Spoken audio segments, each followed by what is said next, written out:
Bonjour à toutes et à tous et bienvenue dans ce nouveau tutoriel. Aujourd'hui on va travailler sur Illustrator et on va venir aider une personne qui m'a contacté sur les réseaux sociaux parce que elle a eu affaire à un graphiste qui lui a fait ce logo. Malheureusement celui-ci a fait un petit peu de, je vais pas dire n'importe quoi parce qu'on va pas trash talk sur les collègues, mais déjà ne lui a pas forcément envoyé la version vectorielle, j'ai juste ici un PNG et en plus de ça elle lui a fait un élément où le blanc ici, au lieu d'être blanc, c'est du PNG, c'est du transparent. Et de ce fait, quand elle veut venir l'imprimer, en fait, elle n'a pas la partie transparente. Donc pour arranger ça, je vais lui refaire rapidement son petit logo et je vais lui expliquer donc comment le faire dans Illustrator. Ça vous permettra également de découvrir quelques petits outils et comment venir recréer un flocon de Noël, comment venir refaire ici un petit soleil dans le fond pour cette réalisation. Vous allez voir que ce n'est pas très compliqué, il y a juste une technique à connaître qui va vous permettre de gagner du temps, et ensuite, on pourra attaquer ça. On attaque ça tout de suite, donc dans la suite de la vidéo, la partie création du logo. La première étape va consister à venir refaire le soleil. Alors, je ne vais pas refaire exactement le même soleil, tout simplement parce que je trouve que les branches partent un petit peu dans tous les sens. Moi, j'aimerais avoir quelque chose qui soit vraiment un peu uniforme, avec un côté un peu circulaire. Donc, je vais un petit peu le modifier. Pour ça, je vais prendre ici une ellipse, que je vais réaliser en appuyant sur la touche Shift. De cette façon, je vais avoir donc un cercle parfait. Ce cercle, je vais le décaler ici légèrement. Là, je peux le mettre dans une autre couleur, ça permettra que ça soit un peu plus visuel et que vous voyez bien entre les deux. Donc, hop, je vais en profiter également pour mettre le menu couleur, donc il est ici. Donc là, vous voyez, je viens modifier la couleur, ça vous permet de voir. Et ensuite, je vais venir aussi réaliser un rectangle que je vais mettre entre les deux, ici, qui va couper. Pareil, je vais changer de couleur, ça vous permet de voir un petit peu mieux. Donc là, je vais avoir une forme ici. Là, je vais avoir l'élément que je souhaite garder, qui va être justement ma fameuse branche de soleil. Et ici, d'ailleurs, pour qu'elle soit directement dans le bon sens, vous voyez, je vais venir tourner le tout, pour qu'elle aille vers le haut. Donc là, elle me plaît un peu mieux, voilà, elle va vers le haut. On sélectionne tout, et je vais prendre ici mon concepteur de forme. Le concepteur de forme, en appuyant sur la touche Alt, il me permet de supprimer tous les éléments qui ne m'intéressent pas. De cette façon, je garde uniquement cet élément. Je vais zoomer ici, et on va venir prendre le point qui est en haut, et je vais juste venir l'arrondir, pour avoir ici une branche qui soit un petit peu plus ronde. Pour en bas, pas besoin pour l'instant. Bien sûr, c'est à vous de définir exactement ce que vous voulez mettre en place. Une fois que cela est fait, je prends ici mon outil rotation. Rotation, je vais appuyer sur la touche Alt et me mettre ici à la base. Et je vais mettre un angle de 30 ou 35. Là, j'avais déjà fait des tests avant. Donc là, vous voyez, avant, ça permet vraiment donc de faire une rotation. Et vous allez appuyer sur copier. Ça va créer donc une copie de votre élément à 35 degrés. Et maintenant, si vous appuyez sur CTRL D, à chaque fois que vous allez appuyer, ça va créer une copie qui va permettre de modifier votre soleil. Bien sûr, maintenant on pourrait avoir ici, comme on veut, des éléments dans un sens ou dans l'autre. Pour ça, il suffira de venir les modifier en faisant un clic droit, transformation, et vous pouvez ici venir faire un miroir si vous le souhaitez. Donc moi personnellement ça m'intéresse pas. Par contre, ce qui va m'intéresser c'est de fusionner le tout. Et au final, est-ce que je veux garder ici juste des petites pointes? Je ne sais pas. Là on voit que en termes de côté, j'en avais 1, 2, 3, 4, 5, 6, 7, 8, 9, 10, 11, 12. Et donc là j'en ai 1, 2, 3, 5, 6, 7, 8, 9, 10. Peut-être tout simplement parce que mon angle était trop important. On va juste venir refaire donc du coup une rotation. Je vais le mettre à 25 avec la copie. Et là ça va faire 1, 2, 3, 4, 5, 6, 7, 8, 9, 10, 11, 12. Ah, encore une fois, j'étais un peu court. Donc hop, je reviens ici me mettre donc bien à 30 comme j'avais fait au début. Donc 1, 2, 3, 4, 6, 7, 8, 9, 10, 11 et 12. Et à 30, on se rend compte qu'on est plutôt pas mal. Là où 35 c'était un peu trop. Donc 30 degrés, on est bien. Ce que je vais faire ici, c'est que cette forme-là, je vais la fusionner. Je vais venir faire fenêtre, Pathfinder.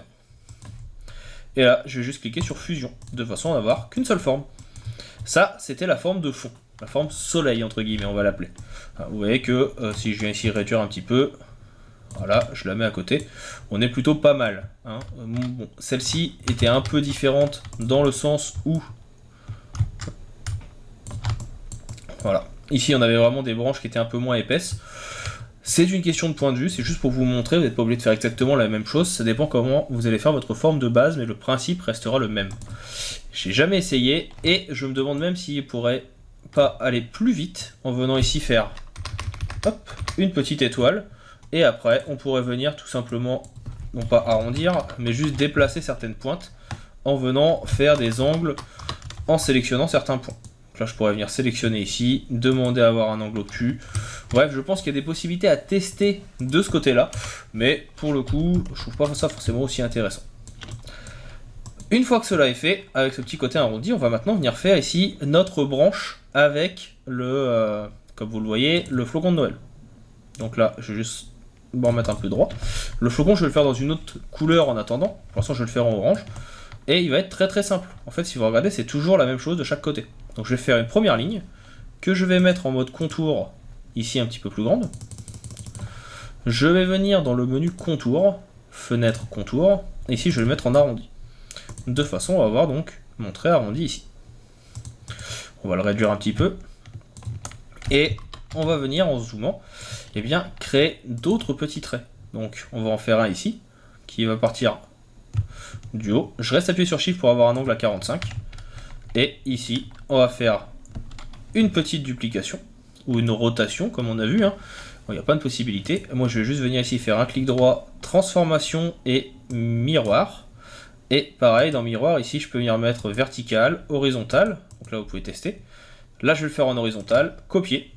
Et ce nouvel élément, on va le mettre de l'autre côté. L'idée là, c'est que on sélectionne tout, on met tout sur le pixel le plus haut, de façon à ce que les deux soient à la même taille. Hop, là je vais juste venir réduire un peu le tout, j'ai mis ça un peu trop grand, ça me plaît pas forcément. Et si on regarde bien, on se rend compte que ces deux éléments là, je les ai pas forcément assez bien collés. Là on sera mieux. Donc là, je vais juste maintenant pouvoir venir réduire celui-ci. Je viens appuyer sur Shift pour rester toujours dans 45 degrés. Et je vais faire la même chose de l'autre côté. Alors là, normalement, je vais avoir le repère qui va me permettre de retrouver celui que je veux. S'il n'apparaît pas, un petit CTRL R, je vais mettre un repère ici. Voilà. Alors, on va mettre le même repère de chaque côté, on sera mieux quand même. Et donc comme ça, on est pas mal. Donc, une fois que ça c'est fait, on va venir regarder en haut. On voit qu'il y en a 1, 2. Donc là, ces deux-là, je les sélectionne avec Shift. J'appuie sur Alt et je vais juste les mettre un poil en bas. Ici, celui-ci, d'ailleurs, excusez-moi. Hop, je vais les sélectionner tous les 4. On va les redescendre d'un cran. Voilà. Là, on va en avoir ensuite un très petit. Donc là, je resélectionne les deux. J'appuie sur Alt, je décale. Sauf que cette fois, on va venir les rétrécir. Donc, pareil, j'appuie sur Shift. Je viens le mettre ici à mi-distance. Ici, pareil, j'appuie sur Shift, à peu près à mi-distance. Au besoin, on peut toujours encore une fois, mettre un repère ici. Hein. Donc là, j'ai mon repère. Comme ça, on a les deux de la même taille. Et puis après, le dernier, c'est la même chose, mais on est un peu plus grand. Donc, pareil, j'en sélectionne deux. Je prends les deux du haut. Je viens ici un peu plus bas. On va venir agrandir. Donc, Shift. J'agrandis. Je vais prendre mon repère pour venir le mettre en haut. Ici, Shift. J'agrandis. Et là, j'ai mes formes. Je supprime. Je vais tout passer en blanc. Donc là, on vient, je vais ranger le menu contour et se mettre en blanc. Je fais un CTRL G pour les grouper et si vous venez ici, eh bien vous voyez que il est maintenant en place. Donc là, on va essayer de le placer un peu mieux. Donc ici, on est au centre. On voit que ici, il faut peut-être tourner un petit peu la forme pour avoir la même chose qu'on avait avant. Donc là, je vais essayer de tourner dans le bon sens pour avoir quelque chose qui m'intéresse. Faut qu'on voit les deux formes.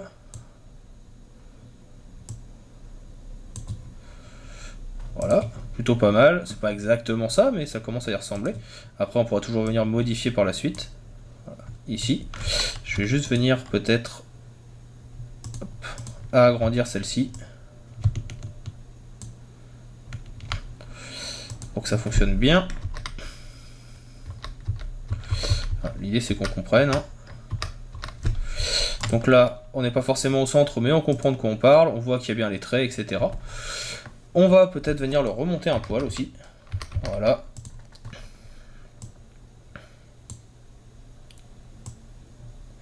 Alors, je n'ai pas fait exactement le même, je vous avoue que là, comme j'ai pas pris la même forme, ça fonctionne pas forcément des masses. Dans tous les cas, vous avez le principe. Ici, je vais juste venir mettre un point, comme on a fait tout à l'heure avec Alt. Parce que là, je vais faire une rotation à 45. Alors, c'est même pas 45, c'est 90. Hop, pour avoir vraiment à angle droit. Sinon, 45, on peut le garder aussi, parce que là, je vois que c'est 45 qu'ils ont fait ici. Et donc là, pareil, copier. Et on peut copier donc 3 fois. CTRL D, CTRL D, CTRL D, CTRL D, CTRL D. Et on a notre flacon qui se met en place. Notre flocon. Là, en fait, la forme du four va pas me plaire. Par contre, ici, mon flocon est bien fonctionnel. Hein. Je vais juste l'assombrir un petit peu pour que vous puissiez voir. Donc là, on voit bien qu'il y a l'effet de flocon. Moi, je l'ai fait un peu trop grand par rapport aux autres. C'est-à-dire que là, j'ai mis un petit peu trop d'éléments sur le bas. Là où j'aurais dû en mettre un peu plus sur le haut. En gros, ce qu'il aurait fallu faire, c'est que je remonte celui-ci. On va refaire notre flocon à part. Hop. On va devoir réagrandir ici la tige pour la rétrécir par la suite. Hein. Voilà. Donc pareil, comme on a vu, une petite rotation avec Alt. Hop. Si je sélectionne pas tout, ça marche moins bien. Ok. La petite rotation, copier. Et là, on a notre flocon qui ressemble un peu plus à celui-là. On va venir le réduire. Je vais le mettre en blanc. Et là, maintenant, si on teste, on voit qu'on va se rapprocher un peu de l'effet qu'on avait tout à l'heure. On peut venir essayer de centrer un peu le tout. Donc là, moi, je vais surtout venir grouper mon flocon avec un CTRL G. Voilà. Donc ici, on est plutôt pas mal. Ce qui va me manquer, ça va être justement d'avoir exactement la même forme que sur l'autre. Donc là, c'est parce que forcément, je l'ai fait un petit peu à l'arrache. Mais vous avez compris le principe. Je vais juste refaire la forme adéquate en dessous pour que vous puissiez bien exactement avoir la même. Pour que ce soit un peu plus simple et compréhensible. En fait, ils ont fait une autre technique que moi, c'est-à-dire qu'ils sont partis sur le même principe, mais ils ont d'abord fait un cercle au centre. Donc en gros, ce qu'ils ont fait, c'est qu'ici, ils sont venus faire un cercle. Donc là, je le fais en gris, mais après on changera de couleur. Hein. Ils sont ensuite venus faire le même principe que tout à l'heure. Donc ils ont fait un cercle ici. Hein, vous voyez, en plus d'ailleurs, on voit que c'est exactement le même cercle. Je le mets en transparence. Et ils en ont fait un deuxième ici, pour avoir la même technique que ce que j'avais fait. Ils ont pris ces deux-là, et ils ont juste dit qu'ils devaient supprimer, avec le concepteur, toutes ces parties-là. Là, ils ont pris en compte aussi cette forme-là. De cette façon-là, ils ont fusionné. Donc, avec ici du gris. Ils ont fusionné ces trois parties, et supprimé celle-là. Donc là, vous voyez qu'ils ont bien la petite branche ici. On peut la mettre dans l'autre sens. Et cette fois encore, ils ont ensuite dupliqué et fait une rotation. Sauf qu'en fait, ils n'ont pas fait une rotation à la base, comme j'avais fait tout à l'heure. Mais ils l'ont fait au centre, ici, de leur élément. Donc de là. Donc je vais faire un petit repère. Dans ce sens, et ici. Dans l'autre. Si je ne le mets pas au bon endroit, ça marche moins bien. Donc ils ont pris cette forme. Ils ont fait le repère ici. Ils ont appuyé sur Alt.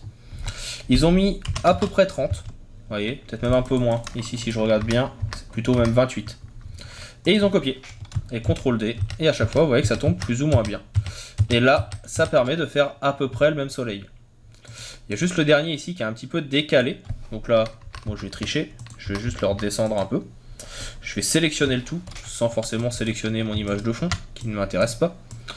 Et ici, encore une fois, je vais venir prendre ma flèche blanche et je vais venir arrondir, par exemple, juste les coins en haut. Donc, j'appuie sur Shift. Je peux venir le sélectionner une fois. Et on va faire ça à chaque fois. On peut venir les arrondir un petit peu. Par contre, là, il va falloir venir à chaque fois cliquer sur chacun des points. Si vous appuyez sur Shift, vous pouvez les sélectionner tous en même temps. Ce qui vous permettra de gagner un peu de temps. Je préfère vraiment quand c'est arrondi. J'aime pas trop quand c'est très droit. Je trouve que c'est pas forcément beau. Donc du coup, je vais vraiment prendre uniquement ici. 1, 2, 3, 4, 5. Pour arrondir un peu. Je viens encore une fois utiliser mon Pathfinder pour grouper le tout. On va le mettre en orange. Donc on reprend la même couleur qui est ici. Je les ai un poil trop arrondis, mais c'est pas grave. Et en fait maintenant, si on regarde bien, il n'y a que le dernier que j'ai foiré. Parce que je l'ai fait un peu trop... je l'ai un peu trop décalé en fait. Celui-ci doit être à peu près là. je dirais. Voilà. Bon, on va pas changer encore une fois toutes les tailles, etc. On peut faire, si on veut, à tout moment agrandir le cercle, hein, ce qui va faire que la forme va être plus ou moins grande. Voilà, ici, j'en ai plus besoin. Là, on a dit qu'on fusionnait et qu'on passait en orange. Et si maintenant, je viens dans mes calques, que je le mets en dessous mon flocon, ça devrait tomber un peu mieux maintenant, si je viens déplacer le tout. Et donc là, si on regarde bien, on va peut-être devoir faire tourner un petit peu sur celui du bas, histoire que ça tombe sur deux flocons ou autre. Hop. En tout cas, la technique est plutôt proche de celle-ci. Et là, si je le mets en blanc, on rejoint l'effet qui va être un peu mieux. Donc là, je vais essayer de venir centrer un peu le tout. Et on va juste venir une orientation. Voilà. On agrandit la forme. On tourne un peu. Et là, on se rapproche un peu de l'original. Donc voilà pour la petite astuce pour faire ça. Alors c'est pas forcément parfait, hein, vous vous en doutez, mais ça permet vraiment de faire quelque chose assez rapidement. Faudra retravailler le soleil, ce que j'ai pas pris le temps de faire ici. Hein, j'ai fait ça un peu rapidement, mais je voulais vous montrer au moins la technique et puis pouvoir aider la personne. Si jamais vous avez des questions, n'hésitez pas. Je reste disponible dans la section entraide si vous êtes sur tuto.com, dans la section commentaires si vous êtes sur YouTube. Hein. Vous pouvez me dire ce que vous en avez pensé, si vous auriez fait d'une autre façon, parce que chacun a sa façon de faire. Moi je le fais comme ça, c'est pas forcément la meilleure des façons, c'est pas forcément la pire. Je suis même pas sûr qu'on puisse dire qu'il y en ait de meilleures ou de pires que d'autres, mais voilà. Donc ça c'est ma petite technique en fait à moi pour faire ce genre de choses et ce genre de soleil. Il ne me reste plus qu'à vous dire à bientôt, à vous souhaiter une bonne continuation et à vous dire, à vous souhaiter un bon apprentissage de Illustrator et à vous dire à bientôt.